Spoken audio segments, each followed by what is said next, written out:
السلام علیکم ویورز، آج میں آپ کو مغل بادشاہوں کی زندگی کے بارے میں اور ان کی شروعات کے بارے میں بتاؤں گی۔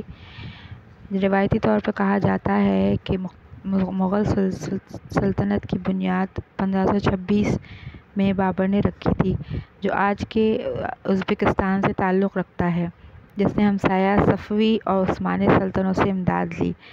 دہلی کے سلطان ابراہیم لودھی کو شکست دینے کے لیے پانی پت کی پہلی جنگ اور بالائی ہندوستان کے میدانی علاقوں کو صاف کرنا مغل شاہی ڈھانچہ، تاہم بعض اوقات بابر کے پوتے اکبر کے دور حکومت کے لیے 1600 کا ہے۔ یہ شاہی ڈھانچہ 1720 تک قائم رہا، یہاں تک کہ آخری بڑے شہنشاہ اورنگزیب کی موت کے فوراً بعد، جس کے دور میں حکومت میں سلطنت نے بھی اپنی زیادہ سے زیادہ جغرافیائی حد تک حاصل کی۔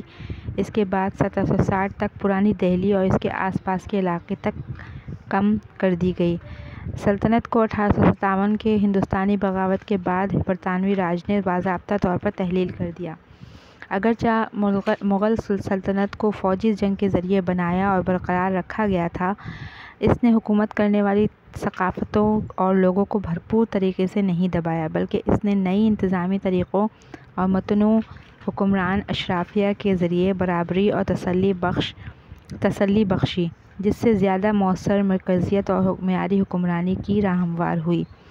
سلطنت کی اجتماعی دولت کی بنیاد زرعی ٹیکس تھا، جسے تیسرے مغل بادشاہ اکبر نے قائم کیا تھا۔ یہ ٹیکس ایک کسان کاشتکار کی پیداوار کے نصف سے زیادہ تھے، اچھی طرح سے ریگولیٹڈ سلور کرنسی میں ادا کیے جاتے تھے اور کسانوں اور کاریگروں کو بڑی منڈیوں میں داخل کرنے کا سبب بنتے تھے۔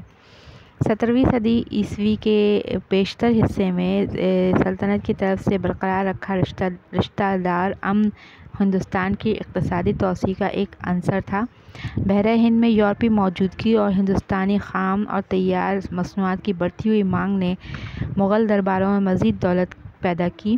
مغل اشرافیہ کے درمیان زیادہ واضح کھپت تھی، جس کے نتیجے میں مصوری، ادبی شکلوں، ٹیکسٹائل اور فن تعمیر کی زیادہ سرپرستی ہوئی۔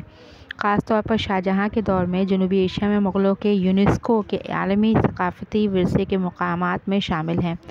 آگرہ کا قلعہ، فتح پور سیکری، لال قلعہ، ہمایوں کا مقبرہ، لاہور کا قلعہ، شالیمار باغات اور تاج محل جیسے ہندوستان میں مسلم آرٹ کا زیور کہا جاتا ہے اور ان سے ایک دنیا کے عالمی سطح پر قابل تعریف شاہکار ہے۔